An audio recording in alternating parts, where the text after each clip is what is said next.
4 years ago, I installed brand new KICKER speakers in my 2019 Toyota Tacoma, and everything sounded great until, yep, no sound coming out of that left speaker. This KICKER conked out. Time to replace these speakers. Hey guys and gals, welcome to Garage Gear. I'm JB. So we're not getting any sound out of this door speaker, so let's pull this panel off and see what's going on. So the first thing we gotta do is take this panel off here right at the corner. We're gonna pop this off with our hands. Boom. Boy, that came off easy. Looks like we're missing a few clips from my last job. New one's going in. Now what I'm gonna do is take a Phillips head screwdriver and poke the center of this little tab. We're gonna push this in, and then it should pop right out. Hold on to these tabs, don't lose them. Next, we have a little black plastic panel here that we need to take off, and I'm gonna use a wedge tool. This one's seen some better days. Holy cannoli. We're gonna weasel that in right behind the door lock and just pop that out. Perfect. Now what do we have behind it? A Phillips head screw. So we're just gonna take a Phillips head screwdriver and get that guy out. Out she comes. Moving on down inside the door handle, we have this little piece of what feels like almost carpet or felt. I'm gonna stick my wedge tool in here. We need to get this guy out. Out she comes. And what do we have inside? Another screw. Take this guy out with a Phillips head screwdriver. Out she comes. Now I need to get my door panel controls off. And what I have here is a 3x5 card. This is gonna prevent any scratching to the plastic. I'm gonna take my wedge tool. I'm gonna carefully just press down and pop up underneath. Come on. There it is. See? That's why I use the 3x5 card right there. Now we can get our fingers underneath, and there we go. Cool. Now up underneath here, we have two plastic clips with wires that we need to get out. I'm gonna press up here. Don't lock the car. Unlock. There's a little tab right there. Press up, pull out. That's one. Now if I flip this panel down, we can easily get to the next one. Right here, little tab, push in, pull out. Simply set this guy aside. So now what I gotta do is I gotta pull this whole panel off, and this is gonna be something that you're gonna wanna do very, very slowly. Take your time with this. There's a lot of little plastic tabs all the way around, and you don't wanna lose any of them inside the door frame, so take your time, pop them out, one at a time. If it takes 10 minutes, it takes 10 minutes. If it takes 20 minutes, it takes 20 minutes. Take your time. Start working our way around here. There's one. There's two.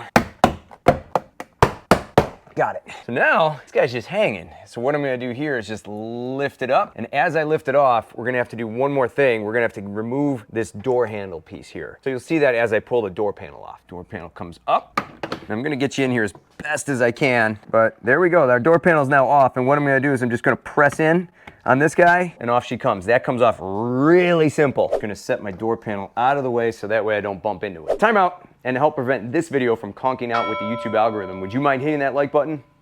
Thank you. Okay, so we have our KICKER speaker here, and the only thing that I can see wrong here is this Gorilla duct tape that I placed on this cord to keep it from, you know, sloshing and slapping around inside the door frame. That came free. That's it. I don't see any issues here with the speaker. We're gonna pull this off and see what it looks like behind. I don't know. For some reason, it's not working. Okay, let's pull this tape off first.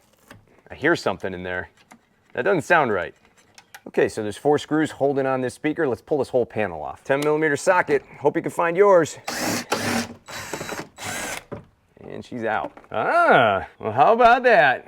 Busted, corroded wire. Huh. You know what? Look at the insides of these speakers. Ugh. Guess some moisture gets in these door frames from Toyota, huh? Totally cool. We're gonna replace them anyways. You know what? Take a look at this. You see all that like dirt and grime under there? That's actually from the oil that I spray up inside the door seam. And in there, it collects all the dust and dirt and makes it look a little dark. That's okay, but it's protected in there so it won't rust out. Kind of nice being able to see inside there. I spray right up along this channel and I spray into all these holes with fluid film. They look a little dirty on this side just because of all the fluid film that drains out, and I just leave it that way to protect it. But the other side of the door looks great, no rust. So I guess it's not really so much the speaker to blame, it's more so the wiring that's on the back side. Is this speaker gonna fail at some point down the road? Maybe. I mean, it's really corroding here on the backside. So not to worry, I have some new ones, and they are right here. These are Pioneers. And to be specific, these are 460 watt max 6x9 Pioneer A-series speakers. These are two-way speakers. They came with the mounting brackets. These wires here that you would have to connect yourself, the hardware, and some protective screens. Now, because I ordered this from crutchfield.com, they sent me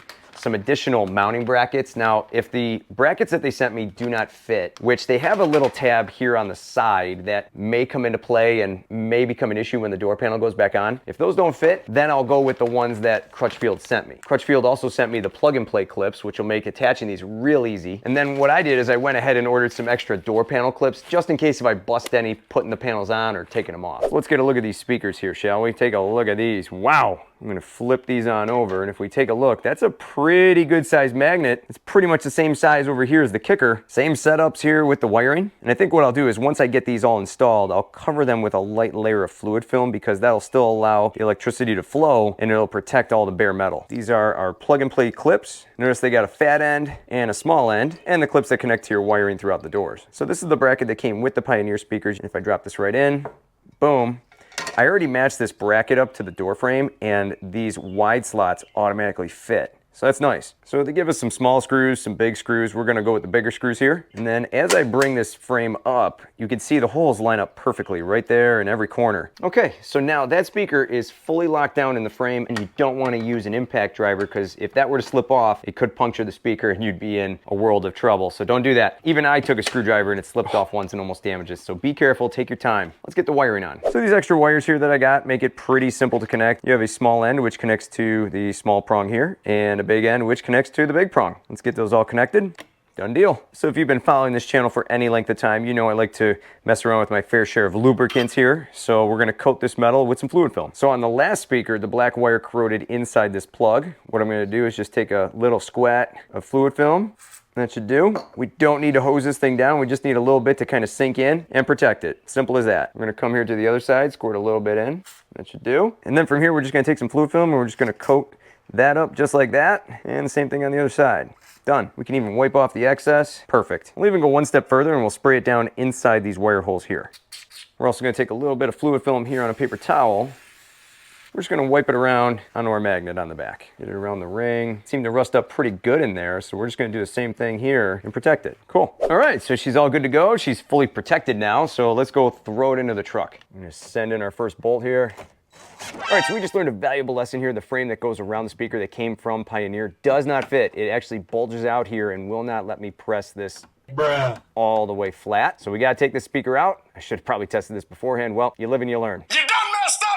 Okay, so fast forward. Now what I decided to do was go ahead with the Crutchfield mounts that they gave me. These ones have a hole at the top for the wire. The speaker itself fit nicely into the frame. The screws went in a little bit better this time. Again, you still don't want to use the impact driver. Let's get it back into the door. How about that? That one fits a lot more flush to the door. Let's mount this baby up.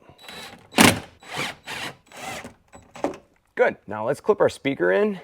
Okay, let's give it a little sound test and play some garage gear. Toro got this right. Toro got this absolutely wrong. Oh yeah, we got it. Working great. Sounds awesome. Okay, so I just did a little sound test with some music too, and comparing this Pioneer speaker to the past KICKER speakers that I had installed, this one sounds a little bit better. You get a little bit more deeper bass, and I think that's because the old KICKERs have the three-way system where they have an extra tweeter. So this one, it doesn't, it's a two-way. This one gives you a little bit deeper bass. I could tell just a slight difference. So pretty cool. From here, I'm gonna take a slightly longer piece of Gorilla duct tape. We're gonna plaster this guy down. Now here's something to pay attention to before you pop your panel back on. If you had any of these little clips get stuck inside the door frame, just take like a hook like this and just kind of wedge it back out. It should snap right out just like that. Put it back in your panel. Here we are on the back of the panel. This is just gonna slide in just like that. So now we're gonna go in the reverse order, and the first step we're gonna do is reinstall our handle back into our door frame. We're gonna clip this right back in where it belongs. There we go. From here, we're gonna hang the panel just like it was earlier. Good. From here, we're gonna walk around the panel. We're gonna clip everything back in. She's in. We're gonna reinstall our door panel controls. I'm gonna put in my first set of clips. That's 1, 2, and then we're gonna lock it back down. From here down inside the door handle, we're gonna put in our screw. Good. We're gonna drop our felt cover right back on top of that. Behind the door handle, we're gonna insert our screw. Good. We're gonna reinstall this cover plate. And she goes. Door handle works. Last little pin is gonna go right inside this hole. We're gonna move this tab up. We're gonna insert it into the hole and lock it down. Last but not least, we have our triangular panel that has to go right here on the frame, and we're gonna clip that right back into place. Good deal. She's on. Back to normal with this door panel. Let's go do the other one. So here we are on the other side. It'll be interesting to see if we have the same corrosion issues on this one. Okay, top panel. Wow, coming off. That came off easy. And we are missing a clip. We're gonna put a new one in. New clip going in. Phillips head screwdriver, poking that tab. Out she comes. Moving on to our door handle plate. Let's pop this guy out. Bang, bang, boom, there she is. We have a screw inside. Let's take that out. Out she comes. Down inside the door handle, we get the felt out. Cool. And we have a screw at the bottom. There she is. Okay, now we take the 3x5 card, slip that underneath. There you go. Okay, so this one's got a little tab right here. We pull this cord out, press in, pull it out. All right, so now same as before, we want to pull all the little clips out carefully. We want to do this very slowly, one at a time. Good, she's hanging. We're gonna lift the panel up and grab on to our door handle and just twist that thing right off. We're gonna set that panel right over here. Take this tape off. This one seemed to hold on better. Then we're gonna disconnect this, pull the plug out. All right, so now we're gonna take this speaker out. We got the 4 bolts.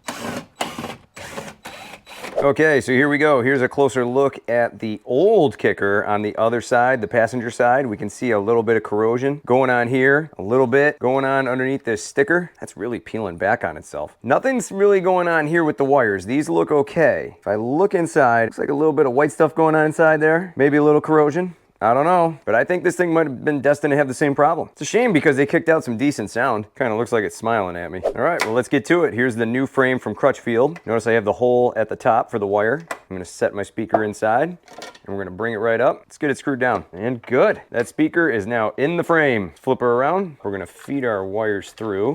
Simple as that. And we learned our lesson last time. We're gonna take some fluid film here and help seal in that connection and prevent against any corrosion. Same thing here on this side. That'll do. Down here, we'll give these connections a good shot. That should do it. And wipe down our magnet on the backside. All good now. Let's go get it in. Let's connect our clip. Done. Quick little sound test. Got a little garage gear going on. The 22-inch wide all steel. Sounds good. All right, she sounds good. Let's put the panel back on. We got a nice long piece of duct tape here, some Gorilla duct tape. We're gonna press that on. That way it's not flapping or rattling around. I have a few panel prongs that decide to stay put, so we're gonna pop these out. Now these are gonna go right here, back on the panel, slide them right in. 1, 2, and 3 at the bottom. All right, we got our panel ready to go. We're gonna pop in our handle. And from here, we're gonna tip it and hang this panel back into the window edge.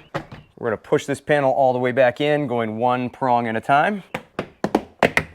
That was easy. All right, so we're gonna connect our control panel here to the door. We have our 2 clips. We're gonna stick the wide one in, make sure your tabs line up. Click, the other one, the little smaller one, click.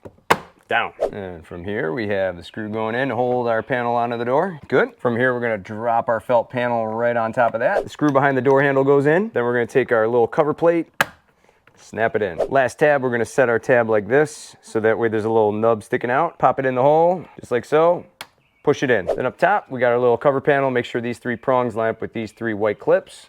In she goes. The passenger side door panel is all in now. Okay, so now we have sound coming out from both ends of the truck. That is great. We're back in business, guys and gals. Now here are some common questions that frequently pop up during this install. Do I have an amp in the truck? There is no amp in the truck and I don't plan on putting one in. For the last couple of years, I've noticed that I listen to about 50% music and 50% podcasts on a daily basis. So I don't necessarily need an amp to pump a podcast. Would it drive more power to the speakers? Absolutely. If I hear a good song come on, I maybe only blast my speakers about 15, maybe 20% of the time. So in my experience, I really don't find it necessary to install an amp. Do you need soundproofing insulation inside the doors? Maybe if you're blasting them all the time and potentially with an amp. This truck does hold sound in pretty well as it is. Now you may be asking, aren't those speakers under warranty? Well, the KICKER speakers are on a 2-year warranty and it's now been 4 years since I installed them. So they've doubled their warranty lifespan. They did pump out some great sound, I'll give them that. And they were easy to install. Would I buy them again? No. And the Pioneer speakers are 2-way speakers. The KICKERs were 3. Basically, they have an extra tweeter, and the truck already has those. So when I bought them, I was just like, 3-way sounds better! And after a little research and listening to the difference firsthand, the 2-way Pioneer speakers hit better bass from what I'm hearing so far. I had a whole Pioneer system in my old Ford Ranger back in the day, and that Pioneer system never had a problem. Probably should have went with Pioneers in the first place, and I had that old Ford Ranger for a while, and those speakers cranked out some great sound. That little truck could blast it. These Pioneer speakers had some great reviews, so based on my previous experience with them, that's why I went ahead and put them in. This whole install only takes about 90 minutes or so, and I'll have all the tools and the products used linked down below in the description. I'll even have all the previous speaker install videos that I did on installing the tweeters, the door speakers, and the access cab door speakers linked down below in the description, so check them out. For more cool garage gear content, click or tap the screen right here. Thanks so much for watching, and I'll see you in the garage.